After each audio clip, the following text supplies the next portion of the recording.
हमारे सामने जो है हम उसको देख करके भी आपसे व्यवहारिक बात कर सकते हैं, तो हम नहीं कर रहे हैं, वही कर रहा है जो एक साथ बहुत से कार्य कर सकता है, वही परमात्मा। नहीं तो कहीं तुम्हारा मन लगा हो तो देखो तुमसे कोई बात करे तो क्या कहोगे, अरे रहने दो। कहीं भी मन लगा हो, एकाग्रता हो, तो आप फिर बात नहीं कर। ये भागवतिक होता है, भगवान की कृपा से होता है। रितु जी न्यूजीलैंड श्री हरिवंश गुरुदेव। उसने भगवान से मांग रखी है, उसको उतना तप करना पड़ा। बढ़िया दुल्हन चाहिए तो 10,000 वर्ष तक तपस्या करे। तो महाराज मन की पुत्री देवहूति जी करदम जी को मिली कि नहीं मिली? बढ़िया आप जैसा पुत्र चाहिए तो देख लो, तपस्या की महाराज नाभि ने। तो आगलीद्र पुत्र नाभि पुत्र भगवान ऋषभ देव जी, मनुष्य रूपा जी ने तपस्या की तो सियाराम जी। मर्जी अभी तो ऐसा होता है कि हे बिहारी जी आप एक मनोकामना पूरी कर रहे हो, 56 भोग लगाएंगे। तो बिहारी जी को समझे क्या यार, विश्वात्मा पूरे विश्व का भरण पोषण करने वाला। भोग बिहारी जी का जानते हो कैसे लगाया जाता है? जैसे हम कई बार समझाया है कि एक पिता अपने 4 पुत्रों को एक एक सेव ला के दिया। अब उनमें से 3 तो खाने लगे और एक दौड़ के आया पिता के मुख में ऐसे, उसी के द्वारा दिया हो। अब उस पिता को कैसा लगेगा? वो उसके हाथ से सेव लेकर के अपने हाथ से पवाएगा और गोद में दुलार करेगा और सबसे ज्यादा प्यारा पुत्र वो होगा। ऐसे भोग। तो दियम वस्तु गोविंदम तुभ्यमेव समर्पय। हम अपनी वस्तु मानकर प्रभु को कैसे दे? हमारी तो बेईमानी पहले ही हो गई। प्रभु की दी हुई वस्तु, तो दियम वस्तु गोविंदम तुभ्यमेव समर्पय। भक्ति की बात जो है वो अभी समझ में नहीं आया। जैसे लोग कहते हैं श्रद्धा हमारी खत्म हो गई। वो केवल मांग भर की श्रद्धा, केवल मांग भर की। तुम समझा क्या बिहारी जी को? मां से हम अपनी कोई बात मांगते हैं और मां अगर ना दे तो क्या मां से श्रद्धा खत्म हो जाएगी? अगर दूसरा कहेगा कि यार तूने मांगा दिया नहीं, तो लड़ जाएगा। यार देखो ये मेरी पर्सनल विषय है, यार मूड नहीं था नहीं दिया, पर मां तो मेरी मां ही है ना। तो क्या ऐसा तुम प्रभु को मानते हो? अगर ऐसा मानते हो तो ये शब्द कैसे आ जाएगा कि मेरी भक्ति कम हो गई? तो हम किसी भी तरह ये नहीं देख पा रहे हैं कि आप प्रभु से मांगने के अधिकार को पुष्ट कर सकते हैं। किस तरह पुष्ट कर सकते हैं? आपको भगवान ने मानो दे दी, आपको भगवान ने सारी सुविधाएं दी, आपने भगवान के लिए क्या किया?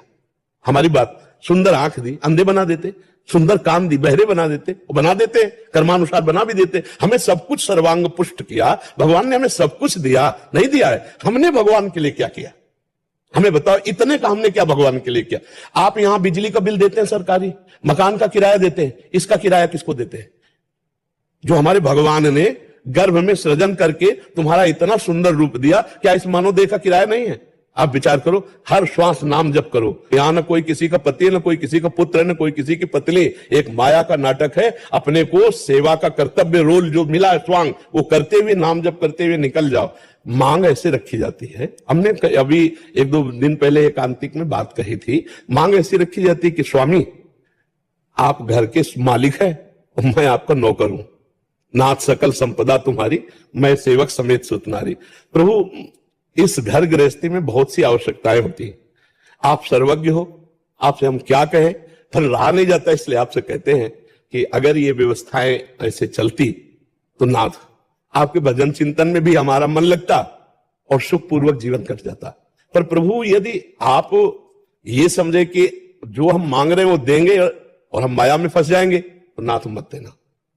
जिससे आपका सुमिरन हो और जिससे मंगल हो वही आप करना, तो कभी भक्ति कमी नहीं होगी।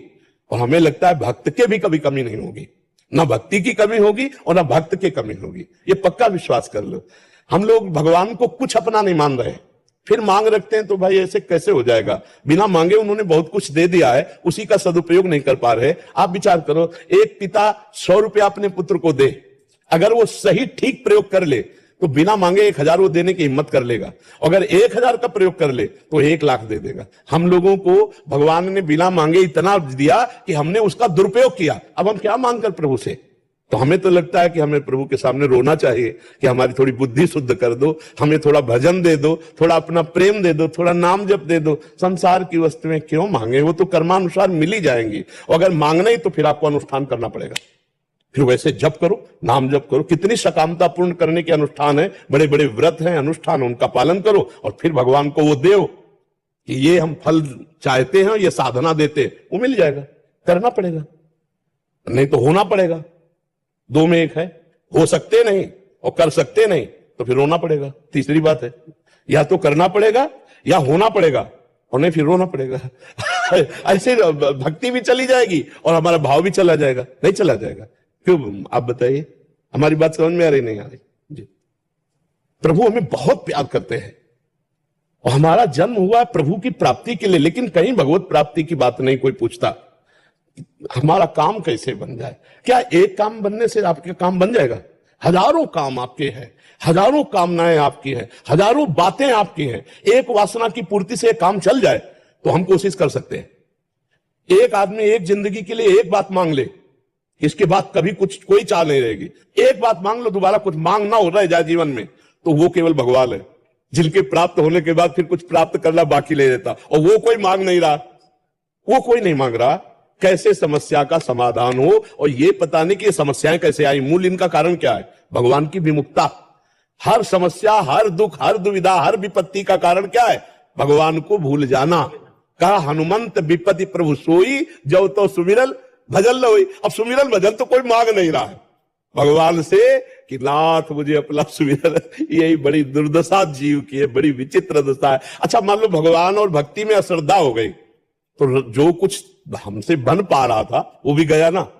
भगवान का क्या बिगड़ जाएगा? बिगड़ तो मेरा जाएगा ना। भजन छूट गया, भक्ति छूट गई, श्रद्धा चली गई, तो हमारा मन और वैसे ही कुमार्गगामी। जब भजन में बैठते हैं तब कुमार्गगामी होता है, और जब भजन नहीं करेंगे तब तो कुमार्ग में ले ही जाएगा। इसलिए भाई, जैसी भी परिस्थिति दुख सुख की हो भोग लो, नाम जप करो और भगवान से प्रार्थना करो कि हमें दुख सुख सहने की सामर्थ्य दो और भजन करने की बुद्धि दो कि हम खूब भजन करें। और जब भजन है ना तो रुपया पैसा सम्मान सब तुम्हें घेरे फिरेगा, मान लीजिए। और भजन नहीं है तो कबीरा सब जग निर्धना, धनवंता नहीं कोई। भजन नहीं तो कोई नहीं पूछेगा, ना इस लोक में ना लोक लोकांतर में, कहीं कोई पूछने वाला नहीं। तो हमें लगता है भजन मांगो, भजन खूब नाम जप करो, खूब भगवत चिंतन करो। देखो अभी माया मारी घूमेगी, मारी घूमेगी। ये बिल्कुल विश्वास कर लो, हमारी बात को मान लीजिए। जितना भजन करोगे उतना ही वैभव तुम्हारे चरण चूमेगा, पर पहले भजन तुम्हारे पाप नष्ट कर दे तब। पहले पाप नष्ट होने दो भजन के बल से, फिर देखो क्या नहीं प्राप्त होता है। अरे तो भगवान अनंत ब्रह्मांडों को एक सेकंड में रच दिया है, किसी कारीगर की जरूरत नहीं पड़ी। ऐसे अनंत ब्रह्मांडों के अधीश्वर भगवान जब हमारे स्वामी है, हम उनका नाम जप कर रहे हैं तो कमी क्या रहेगी?